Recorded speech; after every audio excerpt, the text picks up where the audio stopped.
Assalamualaikum warahmatullahi wabarakatuh. Saya Sulfi Damayanti dengan NPM 2018 01500-620 dari kelas F7F. Kali ini saya akan memaparkan materi konseling populasi khusus dengan kajian klien korban kekerasan atau traumatik dengan judul kekerasan dalam rumah tangga. Mari kita simak videonya teman-teman.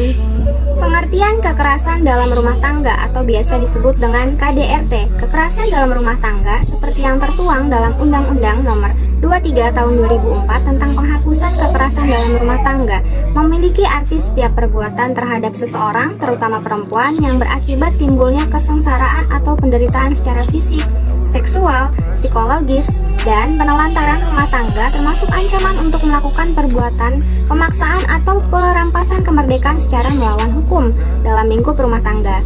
Jadi kekerasan dalam rumah tangga atau KDRT adalah segala bentuk ancaman, pelecehan, dan kekerasan antara dua orang yang terikat dalam hubungan pernikahan atau anggota keluarga lain.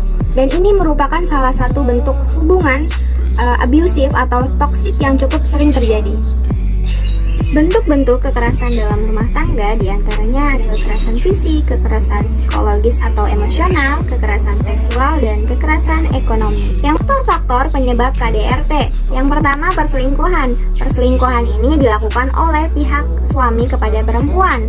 Pihak suami memiliki perempuan lain atau menikah lagi. Perselingkuhan ini juga menjadi salah satu penyebab faktor seseorang melakukan tindakan kekerasan dalam rumah tangga.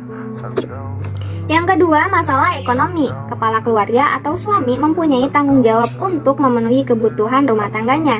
Istri yang mengambil alih peran suami dengan cara berperan ganda, yaitu sebagai pencari nafkah juga dan sebagai ibu rumah tangga. Dari situlah terdapat beberapa peristiwa kekerasan yang dialami oleh seorang istri yang mengakibatkan seorang suami tidak menafkahi istri dan anak-anaknya.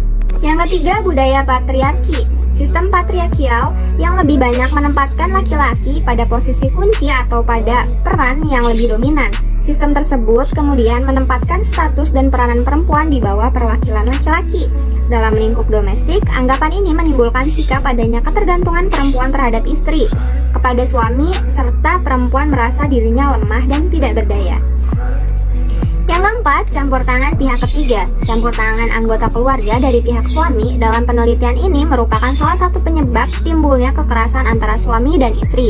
Peristiwa semacam ini dialami oleh YS yang pernah tinggal satu rumah dengan mertuanya, di mana campur tangan dalam keluarga suami masih menjadi penyebab konflik dalam rumah tangganya. Kelima, bermain judi menggunakan narkoba dan alkohol. Bermain judi merupakan suatu hal yang mengasyikkan, kadang malah membuat seseorang menjadi lupa dengan segala hal. Penyalahgunaan obat dan alkohol memberikan kontribusi terhadap kekerasan dalam rumah tangga. Narkoba dan alkohol merubah suasana hati perilaku, dapat berperilaku kasar tanpa sadar.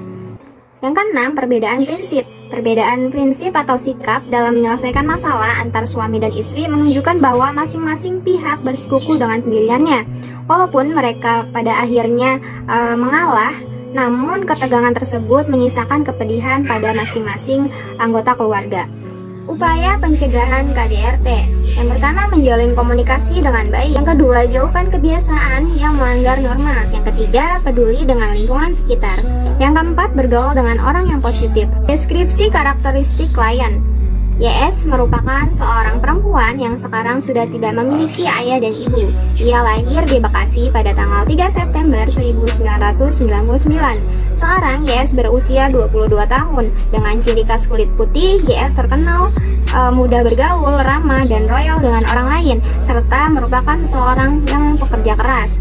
YS bekerja di salah satu catering di daerah Bekasi dan menetap di sana. YS sudah menikah sebanyak 2 kali, dan dari kedua pernikahan tersebut mengalami kegagalan yang disebabkan oleh adanya KDRT atau kekerasan dalam rumah tangga. Pernikahan pertama pada usia YS masih cukup dini, sekitar 16 tahun, bertahan selama 3 tahun, dan pernikahan yang kedua pada usia 18 tahun, bertahan selama 4 tahun. Masing-masing dari pernikahannya dikaruniai 2 orang anak laki-laki dari suami yang berbeda. Kedua anaknya ini sekarang berada di rumah kedua mantan suami YS, dan YS dipersulit untuk bertemu dengan anaknya. Dari kedua pernikahan tersebut, YS mendapatkan perlakuan kekerasan mental dan fisik dari mantan suaminya. Dan dampak dari perlakuan itu, YS menjadi orang yang sangat takut dengan suara yang keras atau bentakan, dan sulit percaya dengan laki-laki. Permasalahan yang sering muncul dari dampak KDRT yang dilakukan oleh mantan suami YS mengalami trauma dan ketakutan apabila mendengar suara bentakan. Ia mengatakan bahwa ia bisa saja langsung gemetar dan menangis ketika mendengar suara bentakan. Kemudian asam lambung yang sering meningkat dan sering kambuh. Ketika terlalu banyak tekanan, YS menjadi tidak nafsu makan dan berpikir terlalu berlebihan. Maka dari itu, YS sering mengalami nyeri di lambung. YS juga memiliki riwayat asma yang sering kambuh jika mendapat tekanan terlalu berlebih. Ia pun sering menyediakan obatnya atau yang biasa disebut dengan Ventolin. Yang selanjutnya, YS merasa bingung dan ragu untuk melangkah ke depannya. Dari perlakuan mantan suaminya, YS menjadi seorang yang bimbang dan terkadang lupa arah tujuan dalam hidupnya. YS juga menjadi penakut dan tidak percaya dengan laki-laki. Banyak laki-laki yang ia dekati hanya untuk ia manfaatkan saja dan belum siap untuk memulai langkah yang baru karena ia belum percaya pada laki-laki. Yang keenam, rasa sedih yang selalu muncul karena tidak bisa bertemu dengan kedua anaknya. YS sangat dipersulit untuk bertemu anak-anaknya. Banyak ancaman yang dilontarkan dari mantan suami YS, sehingga YS takut menemui anak-anaknya.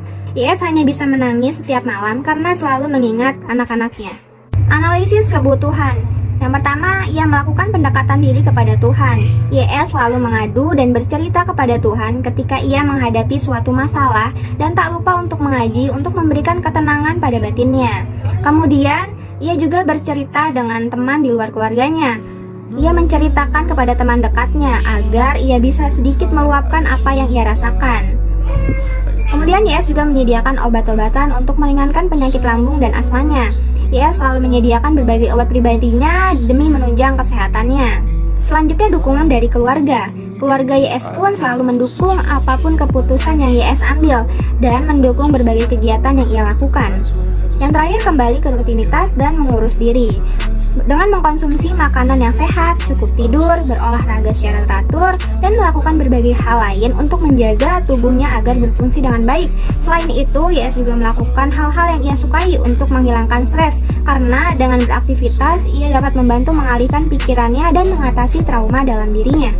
Potensi yang dapat dikembangkan. YS memiliki kemampuan dalam public speaking yang sangat baik. Dengan memiliki public speaking yang sangat baik, YS dengan mudah menemukan teman dan mempermudahnya dalam bekerja, sehingga YS dapat melanjutkan kehidupannya. Yang kedua, YS memiliki jiwa pekerja keras dan pantang menyerah. Dapat diketahui, YS merupakan seorang pekerja keras. Ia pun sampai sekarang masih bekerja di salah satu catering yang di daerah Bekasi.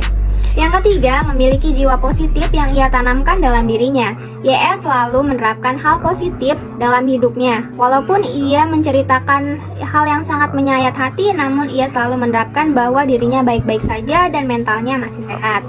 Memiliki jiwa berdagang. Dimanapun YS berada, ia tidak akan merasakan kelaparan karena ia juga sering berdagang melalui handphonenya dan mempromosikan barang-barang temannya. Yang kelima, memiliki kemampuan make up. Selain YS jago berdagang dan public speaking, YS juga diberikan bakat make up yang bagus. Ia juga sebelumnya merupakan salah satu model di toko online. Dengan mengembangkan banyak bakatnya, YS bisa menjadi orang yang sukses dan pelan-pelan ia bisa melupakan semua rasa trauma yang ia rasakan. BK yang dapat dikembangkan. Yang pertama, layanan konseling perorangan. Layanan konseling perorangan dapat diaplikasikan agar YS dapat mengeluarkan permasalahannya atau beban yang sedang ia hadapi, sehingga masalah YS dapat teratasi. Yang kedua, layanan mediasi. Layanan yang membantu klien menyelesaikan permasalahannya. Layanan mediasi ini digunakan untuk menyelesaikan permasalahan YS dengan keluarga dan mantan suami YS yang sampai sekarang belum terselesaikan. Yang ketiga, layanan advokasi. Fungsi layanan advokasi dalam konseling berupaya memberikan bantuan agar hak-hak klien yang bersangkutan kembali memperoleh hak-haknya yang selama ini dirampas, dihalangi, dihambat, atau bahkan dijegal. Yang keempat, layanan informasi. Layanan informasi digunakan untuk memberikan informasi kepada YS maupun mantan suami mengenai tujuan berumah tangga dan keluarga, dan tugas apa saja yang dilakukan dalam rumah tangga. Yang kelima, layanan konseling kelompok. Layanan konseling kelompok digunakan untuk mengentaskan permasalahan secara lebih menyeluruh, melibatkan YS, mantan suami YS, hingga perwakilan keluarga agar dapat memecahkan permasalahan yang sampai sekarang belum terentaskan. Kemudian konseling traumatik. Konseling traumatik ini berfokus pada pengembalian kondisi trauma si YS ini ke kondisi psikologis yang lebih sehat. Kemudian alih tangan kasus, menyelenggarakan pelayanan bimbingan dan konseling secara tepat dan tuntas atas suatu permasalahan klien. Mengalih tangankan permasalahan itu kepada pihak yang lebih ahli. Seperti permasalahan pada YS ini, YS mengalami KDRT dan mengalami trauma. Permasalahannya bisa dialih tangankan kepada pihak yang berwajib atau kepolisian dan kepada psikologis untuk menghilangkan rasa trauma yang YS alami. Terima kasih telah menyaksikan video ini. Semoga video ini dapat bermanfaat untuk kita semua. Sekian dari saya. Wassalamualaikum warahmatullahi wabarakatuh.